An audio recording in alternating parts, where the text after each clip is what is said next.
vocês em nome da presidência do Senado, e é uma satisfação recebê-los, não só os senadores e senadoras, que já usualmente estão conosco aqui na presidência do Senado, definindo a pauta do dia a dia da nossa casa, mas em especial os deputados federais e deputadas federais, que mais absoluto respeito. Quando me foi solicitado pelo senador Magno Malta e pelo senador Marcos Rogério que pudessem receber, e o senador Eduardo Girão, que pudessem receber, evidentemente a mim não havia outra alternativa senão recebê-los, ouvi-los, porque nesses 3 anos e 8 meses que eu estou à frente da presidência do Senado, nós podemos ter muitas divergências, diferenças de ideias, mas nunca me faltou lhaneza, educação, respeito aos colegas parlamentares, seja na condução da presidência do Senado,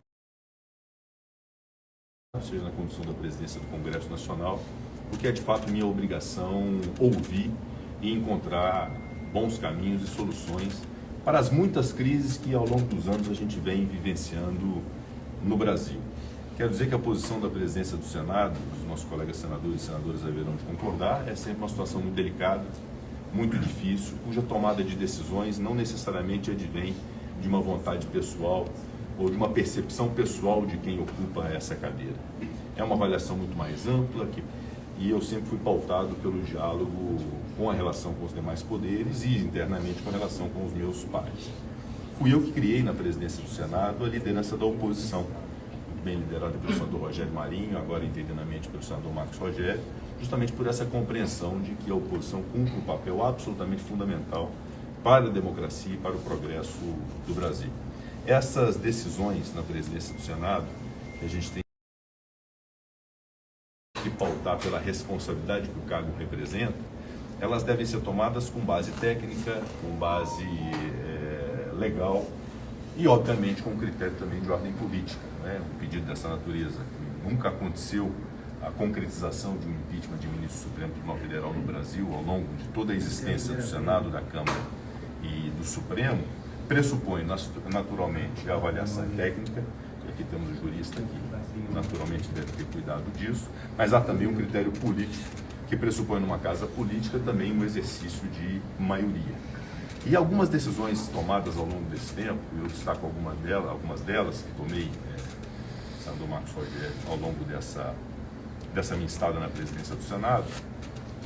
Uma, particularmente, que me lembro, foi um pedido feito dessa mesma natureza pelo então presidente da República, o presidente Jair Bolsonaro, que é apoiado por todos que aqui estão.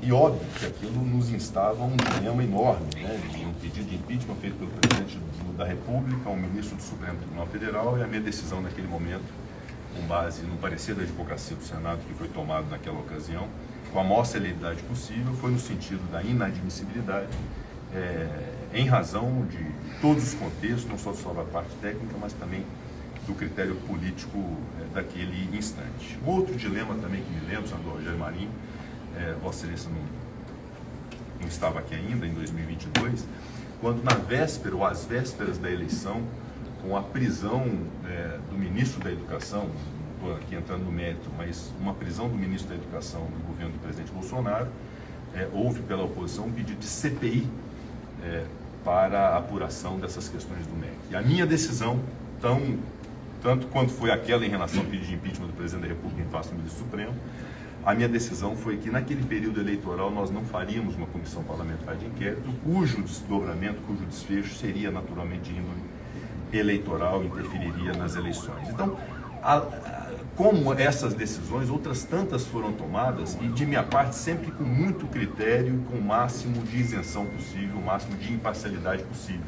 Alguns criticando, dizendo em hora que era favorecido, outro era favorecido, outros criticando porque não se favorecia eles próprios, mas sempre tomando essas decisões com bastante honestidade intelectual, com bastante critério técnico e com critério político. Um pedido dessa natureza, naturalmente, ele deve ser submetido à Advocacia Geral do Senado, que deve fazer um parecer a respeito dos aspectos técnicos e legais em relação ao pedido. E eu acho prudente, em razão da dimensão do que aqui está exposto e do que isso representa, que possamos ampliar esse debate à mesa diretora do Senado Federal e ao Colégio de Líderes, para que possamos também ter uma compreensão por parte do todo do Senado Federal em relação às repercussões desse pedido e à natureza dele.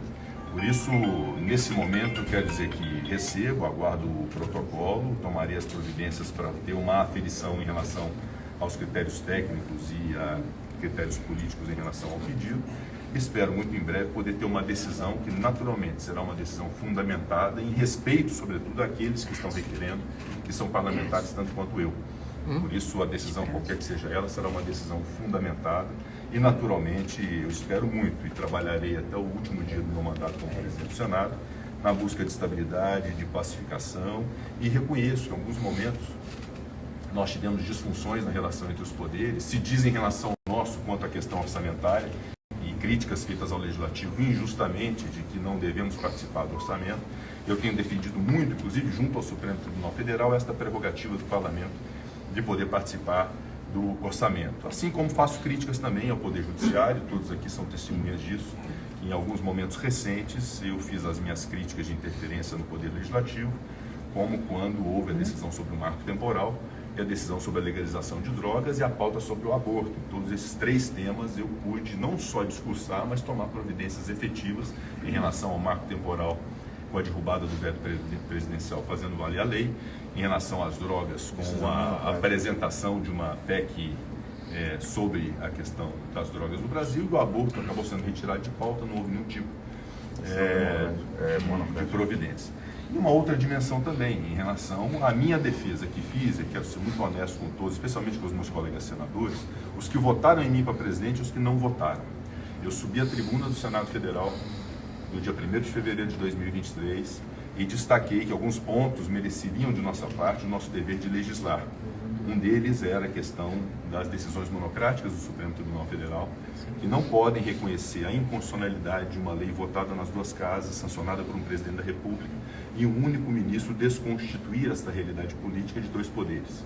Então eu defendi essa PEC das decisões monocráticas, ela foi aprovada aqui com uma apertada maioria no final do ano passado, e hoje está na Câmara dos Deputados, atualmente na Câmara dos Deputados, para ver essa análise. E, igualmente, a questão dos mandatos, que também defendi publicamente da tribuna, onde pedi o voto naquele instante para presidente do Senado Federal, sempre numa compreensão muito clara e muito honesta com todos, de que considerava que o impeachment de ministro do Supremo Tribunal Federal não era um caminho de solução, e sim o nosso dever de legislar. Então, isso, naquele instante, eu sempre abordei de maneira muito clara aos meus pares, inclusive antes de ser eleito e antes de ser votado na minha reeleição a presidente do Senado. Eu gostaria também de invocar essa realidade apenas para dizer que há pontos de minha parte de muita crítica na relação com os poderes e no próprio comportamento dos poderes, e busquei, através da PEC das decisões monocráticas, na defesa dos mandatos de ministro supremo, na própria defesa sobre a limitação do alcance ao Supremo Tribunal Federal, a partir de uma redução da legitimidade ativa das ações que possam ser processadas na Suprema Corte, que nós possamos ter um caminho de melhor equilíbrio, de melhor regulação nisso. Mas, obviamente, não nego o direito aqui exposto de um pedido dessa natureza, e me cabe, obviamente, uma avaliação que será, naturalmente, qualquer que seja o desfecho, a mais isenta possível, a mais honesta possível sobre todos os aspectos. Por isso eu queria agradecer a todos e me permito fazer essa reflexão. E, por último, gostaria também de fazer uma reflexão para os nossos colegas parlamentares sobre a própria lei do impeachment, que em algum momento, quando fiz a comissão de juristas, apresentei um projeto como de minha autoria para a modernização da lei do impeachment, que é de 1950, inclusive quanto à legitimidade de se admitir ou não impeachment. Houve, de certo modo, muita objeção à tramitação dessa lei, numa crença equivocada de que isso era algum tipo de proteção institucional a alvos de processo de impeachment. Absolutamente não é, muito ao contrário. Moderniza os tipos de crimes de responsabilidade, moderniza o procedimento e o processamento. Nós já tivemos processo de impeachment da ex-presidente da República com uma série de lacunas, porque a lei não prevê determinadas situações desse processo de impeachment. Então há também, eu quero pedir a atenção dos senhores, além da questão das decisões democráticas, de mandatos, de legitimidade ativa das ações do Supremo, também essa modernização da lei do impeachment, que reputo relevante para um futuro próximo de termos um melhor equilíbrio. Mas, finalizando, a análise será feita com toda a prudência, com todo o zelo, sobretudo com todo respeito e com muita honestidade de minha parte, especialmente em deferência àqueles que a legitimam, que são meus colegas parlamentares. Presidente, com todo respeito, o senhor avalia que o ministro Alexandre de Moraes desequilibrou essa balança, que ele extrapolou as suas atividades, isso como nosso presidente, o senhor presidente do Congresso Nacional. E a gente sente esse clamor da rua, desse desequilíbrio institucional. Nosso país nunca esteve tão desmoralizado quanto está agora. Político e como cidadão. Não acredito Pessoal, nesse pessoal, desequilíbrio. respeito. Aqui é inapropriado esse tipo de sabatina ao presidente do Senado. Aqui é um ato de protocolo. Exatamente. Ele fez questão de fazer aqui algumas exposições, mas aí como líder da oposição no Senado Está Federal, bem desequilibrado aqui. eu diria que não é. Não, mas aí na Se sessão ele do, quiser, na se ele sessão do desejar. Congresso Nacional, quem quiser Se fazer ele desejar. questionamentos, Eu me permito, de fato, transformarmos numa discussão, senão- isso pode, na Na verdade, frustrar na sequência não fazer razão a de ser exposição à do encontro. imprensa lá fora. Eu estou também à disposição para qualquer tipo de questionamento. Eu sempre tive muita prudência ao avaliar impeachment em relação a atos jurisdicionais. Considero que decisões judiciais, por mais equivocadas que sejam, são